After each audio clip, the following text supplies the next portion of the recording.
Hi everyone, thanks for watching Seat Time. The last couple of episodes has been doing quite well. It's gone viral. Thanks for your support.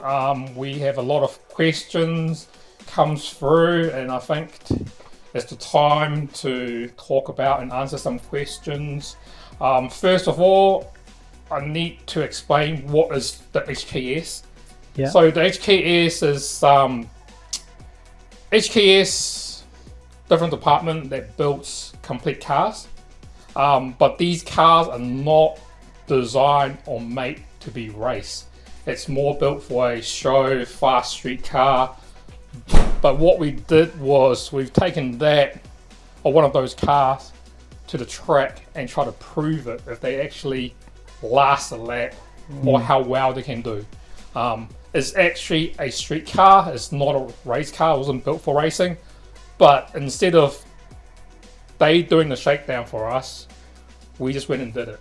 Yep. Yeah, a lot of people didn't understand. Was like, oh, he bought a time attack car and then he only did that time. Yeah, but not the case. Yeah. Yeah. I mean, it was hard to drive a car that you never driven before, a track you never driven before. There's a lot of pressure, not just from myself, but people watching, HKS, everybody's expecting some kind of result. Yeah, and very limited running as well, so yeah, makes it difficult. So we can talk about what actually happened. Sure.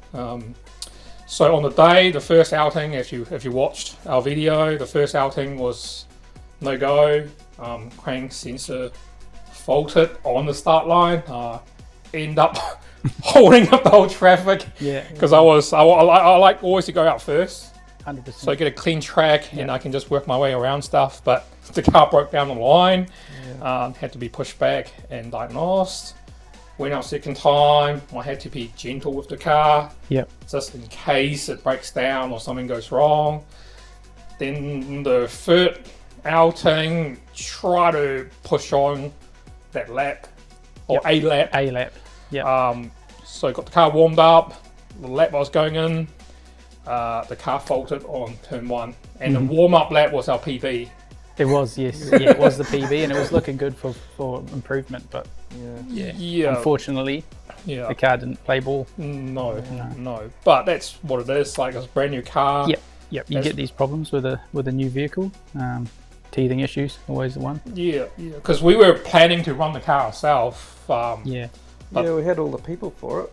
We flew everybody over. And then it's like, oh no, we got told a few days before the track day, oh, we're running the car. Can't touch it. Can't touch it.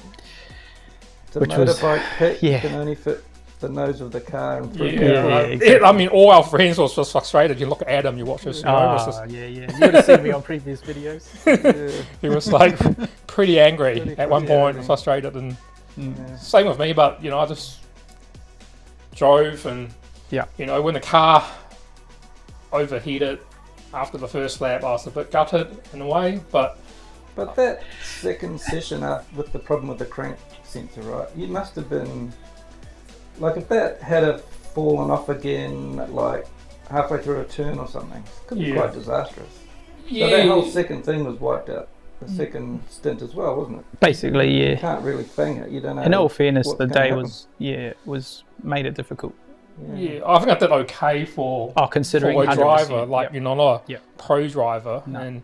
And what they liked about all this was, like, I gave them a lot of feedback after the drive, because there's not a professional driver that's tested the car, gave them so much info. Because I told them I'm actually a mechanic tuner, I'm not actually a driver. So I was driving down, I was looking at AEF, looking at oil pressure, and learning the track at the same time. It was kind of a bit difficult, because like, after driving the track, everything actually comes up so quick. 100%. Like, you don't actually have a time to have a break through the infield of the track until you get to back straight, and the back straight's only like 5-6 seconds, really. Oh yeah, exactly. It's very into a fast turn, but the corner, it's actually a lot slower than what I expected. Well, ultimately, on the day, it was hard to understand exactly what was going on. The language barrier made that hard, and then not us not being involved with running the vehicle, but came down to it that the crank sensor was moving off the tooth gear that it runs on, which the crank sensor, if anyone doesn't know, is basically what the engine needs to time the engine. So when to fire the coils, when to fire everything, inject the fuel essentially. It gives you your RPM. It's basically the most crucial sensor a car can have. Without it, it's like counting your heartbeat pretty much. It's basically like the heartbeat of the vehicle. So without that, it's basically an engine can't run. So it was pretty critical to the vehicle's performance. Have you seen that before? That I've not seen that before with that engine. A new issue? I mean, I've seen those crank sensors. I'm pretty sure that crank sensor is used on multiple Toyota vehicles. I've had experience with all GR vehicles just about, and I've not seen any issues with those crank sensors before. Because this engine was rebuilt, it's obviously not a standard engine. There's obviously some sort of finger trouble gone on there where things weren't possibly tightened. It made the dyno, it made the little shakedown. But as soon as you put a bit more load into it and then actually put brand new tyres on it with a bit of grip and try and things happen to move.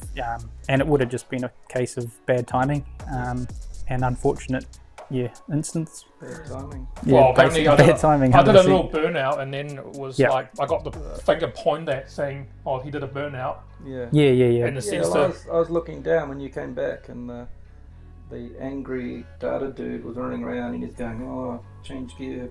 Like, see, like that was a pretty tame burnout. Like, it was nothing that should have really hurted the car. That should handle plenty more than that. Not really any big load going through the vehicle at that time. So for it to fault when that happens, there's obviously something pretty blatantly wrong. What about the late in the day changing the gearbox, like to sequential? Is that anywhere near the same area they're working in? It's definitely near the same area. You're not going to bump it but and undo it, No. In order for you to get it, the plate that holds that crank sensor in, you would have to remove the flywheel and the clutch and the flywheel, which I don't see the need for them doing that when they were just putting the sequential box in. So it would have been initially when they built the engine, I would have thought. And just over time, running on the dyno, the shakedown run that they did at HKS, just unlucky that those bolts probably were slightly loose and just slowly worked themselves out. And then on the day, unfortunately, in hindsight, if we were able to get at the car, I think we probably would have pulled that box out and tried to fix things properly. But we didn't have a say in that, so it is what it is. There was a lot of stuff going on, like driving the car, not loading the car well. The biggest thing for me was like the braking. It didn't want to stop. The pad wasn't bedded in properly. And then I don't even know it's the right compound pads. The brake balance I talked about in the video on the day was quite bad. Like the car couldn't actually nosedive. So can't get the car to set the car in the corner and for it to turn. The weight transfer wasn't there No, because it's like after going through all the data and stuff, watching back and watching my drive, I can't actually brake a lot harder or anything. Because the back has so much grip, so the back was slowing down. The front just didn't really bite under braking, so the weight never got transferred to the front. And when I turned in, that was just no grip on the turn. And then a lot of people watch it in cars say, "Oh, you're taking that line, like turn one, you went on the outside." Instead of cutting in the inside and do it the Japanese way. I mean, there is the ideal line and there's the actual line. Correct. The car couldn't actually stop in time for me to turn in to that. Well, not ideal line, the actual line. So I just went with the ideal line, so go out and then cut back in. I mean, I think comparing the data from turn 1 to turn 4, the first, what do you call it? The corner of the bank. I think doing that ideal line actually got more straight line speed. 100%. From that, I mean, normally when you teach people that doing driving into hairpin and stuff, always going to go late out and cut in. Ideally, you're trying to get people to essentially make the corner as straight as possible. But then the Japanese way, if you watch all the time attack, either it stays in. They hold that inside quite a lot. Where turn 1 I don't think is necessary. There's no camber there to really assist that, but obviously through 2, it's through 4. I think after 4 and then 6. is it 5, 6, 7? Yeah. That definitely, you want to hug that inside because the camera there assists you and it makes you basically like on train tracks. Right? Yeah, those corners was actually really fun. It was really good. Yep. Jumping the curb at Dunlop on the inside actually lost a lot of time. Yes. Because it can't settle. Yep. It was better to get to the edge of it and then drive around. It was just 4th gear, foot flat. Yep. And another thing to talk about, it's the car, the weight and the aero. Yes. The straight line speed was down a lot. Oh, there's a lot of drag on that car. Yeah. I was expecting to be at least 185, 86 Ks on the entry. Like, we talked about 200 Ks on the entry, like the HKS car, but our car is 400 something kilo heavier Yes, than the actual exactly, race car. And draggy with that big 100%, tires. So the whole rhythm, how I practiced was wrong. That's a bit of my fault. Didn't really relate properly. No. So that made everything kind of difficult. Yeah, for sure. I will say one thing. So compared to, like, I've got experience with the 86 race series here in New Zealand. Looking at the way the Japanese had set the car up versus here, they run a lot stiffer springs over there, and it seems to be the way they tend to do everything. A lot of the cars are running really stiff. Not something I would encourage. I think they could probably benefit from looking at running a softer spring rate, because these cars they respond well to that soft spring and having a lot of rear grip. Where this thing, it would have been battling you big time, being so stiff. That would have not been helping the pitch, the braking, and helping the weight transfer. And then having this wider track actually puts everything off. Exactly, it does. On the steering and everything. On the steering and everything, for sure. Yeah. They already changed the spring to, like, I think, I'm not 100% sure, but it's supposed to be like 12 kilos in the front, 14 in the back. But I think another problem is they try to make the car look good. It was too low. So the roll center was actually wrong when it's loading into the corner. And you definitely can lower these cars too much. They don't like that. There's a good happy balance place where you'd think, the general rule in race cars and stuff, it's like, lower's faster, but it's not necessarily the case. Looks cool. Yeah, it looks cool. With that stance. But that's not always the way forward as far as lap time goes, which again, it comes down to them building a street car versus building a race car a lot as well. So, Okay. So we were talking before how basically HKS have built a demo car, which is like all of their best stuff for a car, for the street, like a stance and a power and all the rest of it. So what's the difference between a New Zealand idea of a street car? Like, do Japanese street cars, are they made to occasionally go to the track, or is it just cost prohibitive? And your street car's your street car? Yeah, from what I've seen of Japanese street cars, most of them aren't built for the track. Generally here,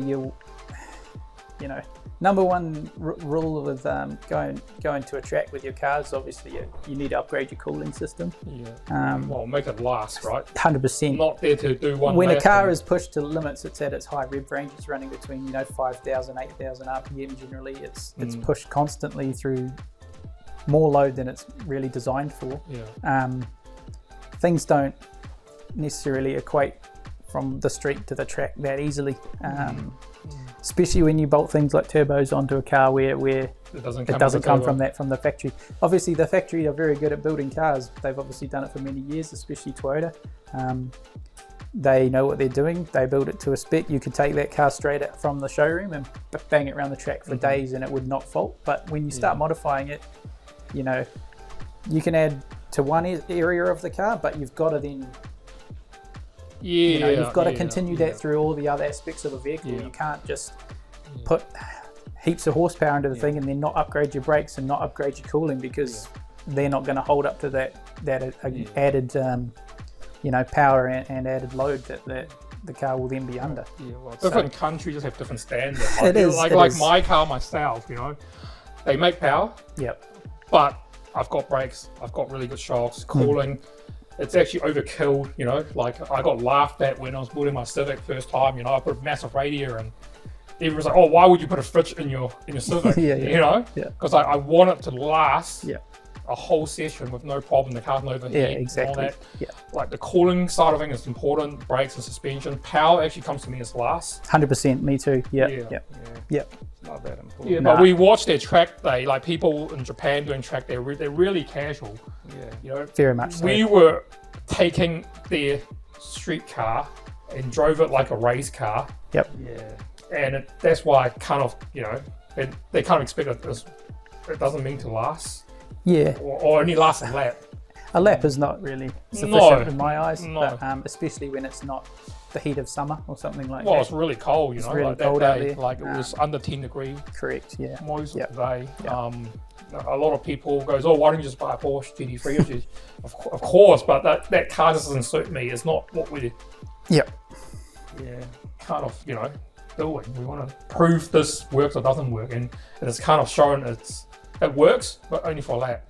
Yeah. Exactly. I Yeah. think there's like a total different mindset over there, because you know when we looked at those Bozozoku cars at Nismo with the big wings and the exhaust pipes, Yeah, and all that, yeah, yeah. they're like a dream imagination of a 70s Correct. like Fuji Speedway car, right? Yep. So in their brain, you have to have hard shock absorbers because the Yes. tracks are so flat. Correct. So they put them in a street car, and the car's not a race car; it's a street car. It can't live up to those hard shocks. No. No. You know, and the body kit and the stance and all this carry on that they go through. It's not, those Yeah. cars aren't really made for even a Yeah. casual track day. No, not at all. No, No. They go to No. that level. But No. then you see them, if you go to some of the small tracks, the guys take their cars down that are set up for Gymkhana.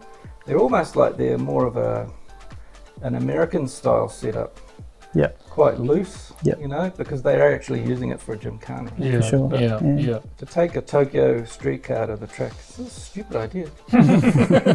Well, yeah, well, that's why we can't have to do it. I mean, if you're taking any one of our cars over, Yeah, well, it might not be fast, but it'll be.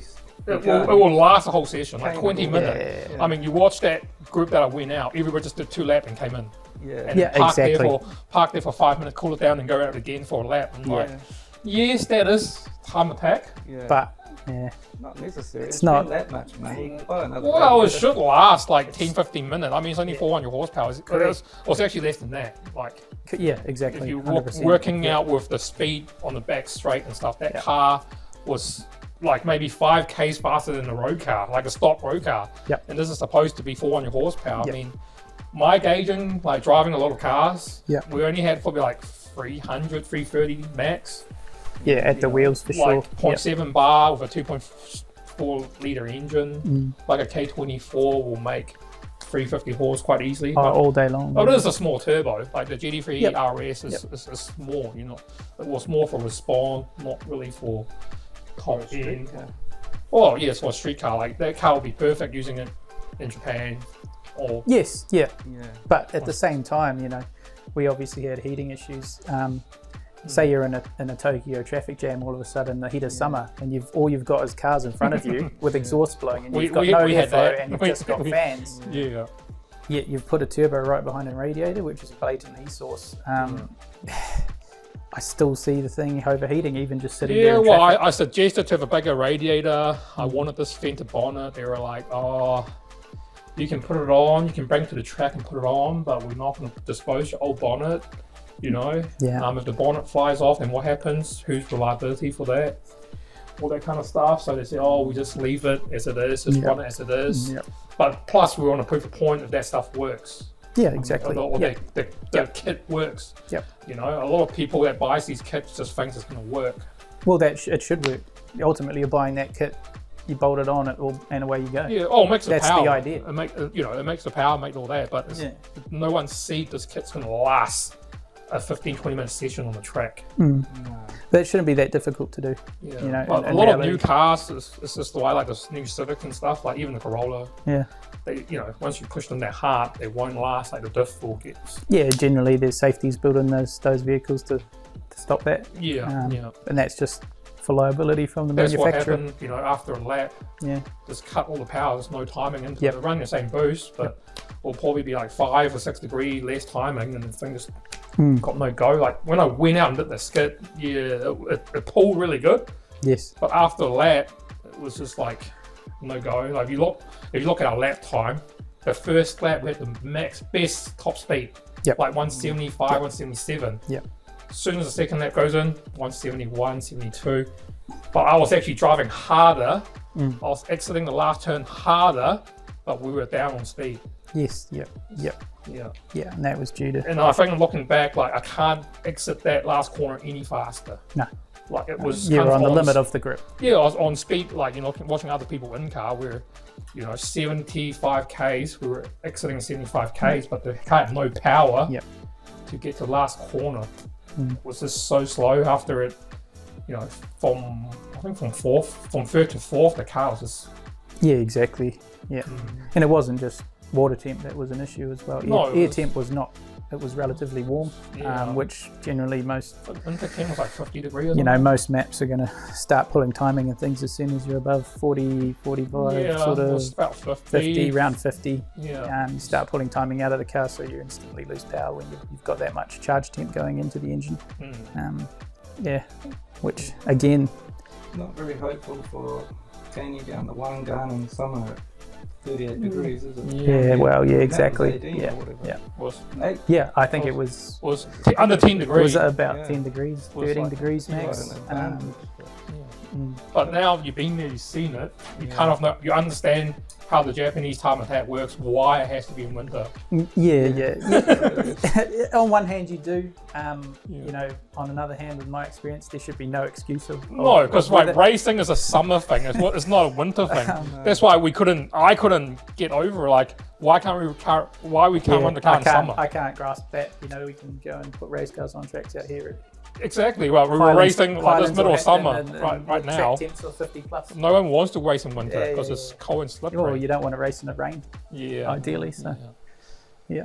So improvement to, if we get to go back again, what improvement we're going to make? What are the key areas?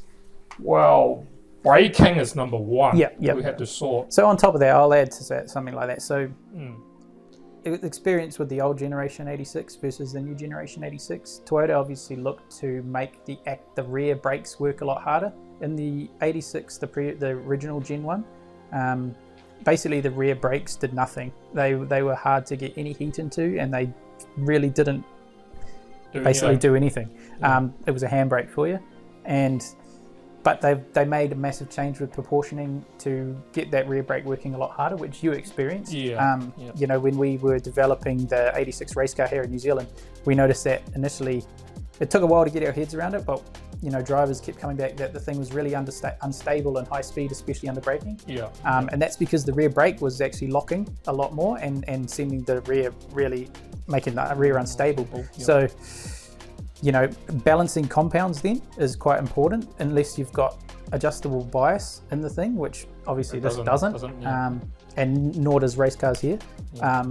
You end up balancing that with a pad compound, so you end up with a very harsh compound, and not a harsh compound, a very hard compound in the rear, so something that's not super aggressive versus a really aggressive one in the front to basically balance that out, which wasn't the case in Japan, unfortunately. So I think that's an easy fix. Like, we could go back there with different compounds and change that with just changing the brake pads. That would then settle the car down a lot. But that car didn't have the original brakes on it. No. When they changed the front and the rear, upgraded, did they use the same diameter rotor? No, it's bigger. It's bigger. Bigger on the back and bigger on the... But you'll find the compound of brake pad front versus rear is the same as well. Yeah, the new brakes are proportionally the same as the old ones. Looking at them. Like, they could have run a smaller rotor on the back. Correct. Yes, if we ran a stock caliper, you could run basically not change the rear brakes at all and run the stock caliper. If we just had disc, and you'd probably be fine. It wouldn't look cool. 100%. No street cred. Yeah. Like, I think like if we had stock caliper and pads in the back, the car would actually perform I think you'd find it'd be a lot more balanced. You want that braking all on the front, so it pitches, and then the brakes in these cars especially, that front brake really does all the work. You want it doing all the work. So I only had a quick glance at the alignment, but everybody saw it. There wasn't enough camber. No, not for that tyre. Came back in. It was it's probably even or across, right? Yeah.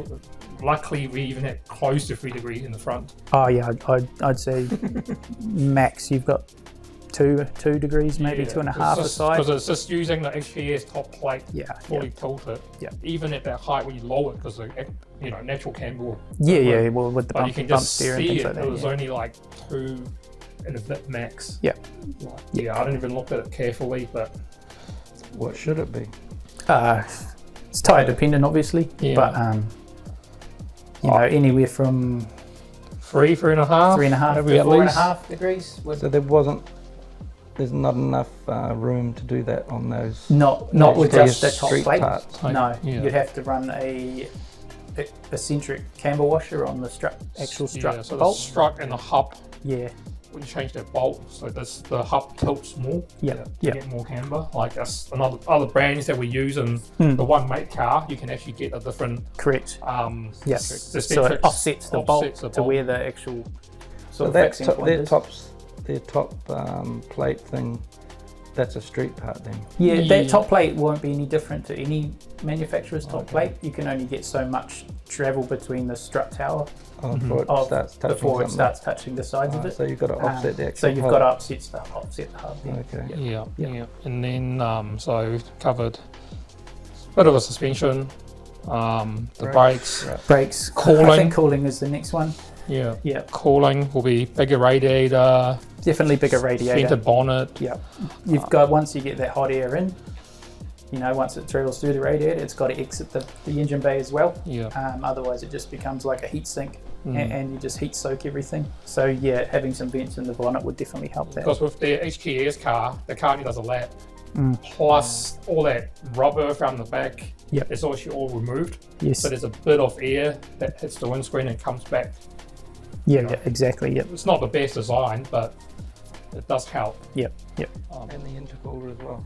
Yeah, a bigger intercooler will A probably big help. intercooler would help too. Yeah. And some Yep. better ducting. Would you like V-mounted or is there much room there? It's very much a balance. Turbo When you in a way. start putting a bigger intercooler in front of radiators and things like that, you've got to balance that really critically, because you block too much of the radiator and then you lose your water temp. We tried the rally car that we did. Yes. Yeah. Yeah, even different core made a big Different cores can make a massive difference. because we were struggling with interacting with that rally car. Yep. Because it had a little small size intercooler and it had to fit the radiator next to it. Yeah. All sorts and Yep. So even just Bigger, changing the more core. open core if it's in front of the radiator. Yeah. Such the an core obstruction. design is important. Core design is important. How the air flows. How through the air flow actually hits through the intercooler and then the radiator.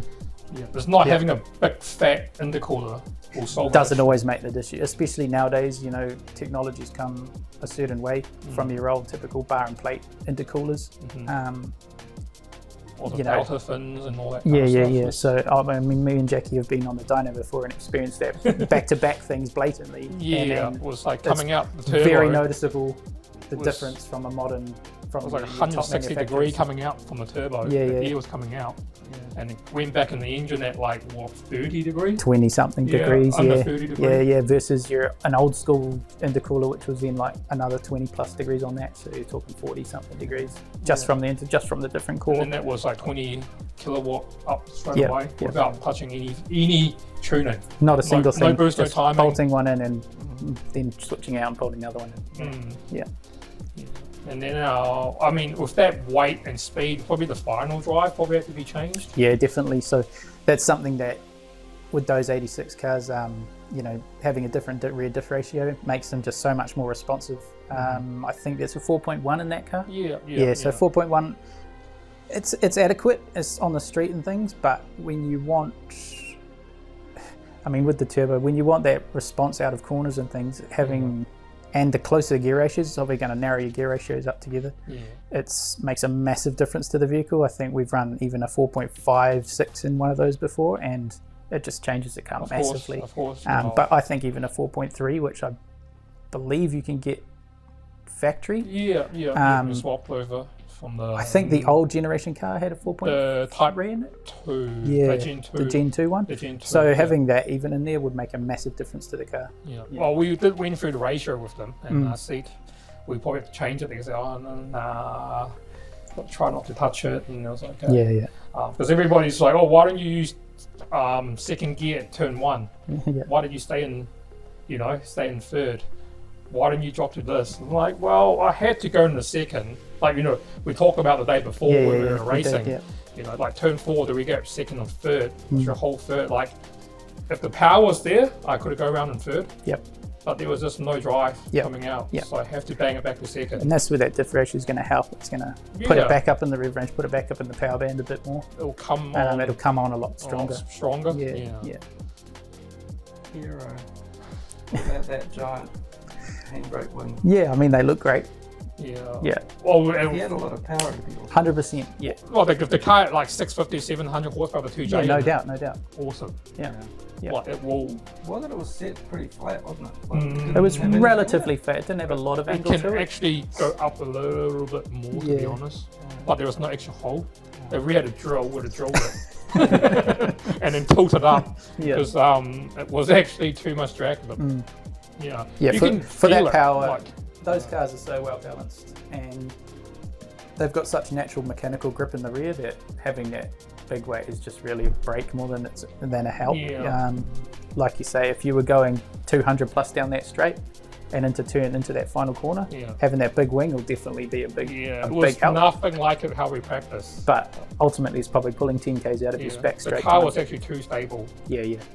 Like I can't actually drive it, like, because you had a lot of understeer. Having all that rear grip is basically just making that front so light that the thing just wants to wash out. Yeah, the difference. I wanted to slow down into the corner even more. I think the car is actually slow. Yeah. I have to send it in hard as I can just to carry up the speed. Yeah, for like sure. if we went in slower, I don't think it would actually be any faster. No. So it's a balance, and that's what driving a racetrack is. You've got to find the balance every corner and maximize it. So you enter slower, but that means you exit slower. Yeah, we'll end the talk here. Next episode, we'll talk about how I actually stuffed up. We'll see you next episode. Make sure you subscribe and like. Thanks. See you. See ya.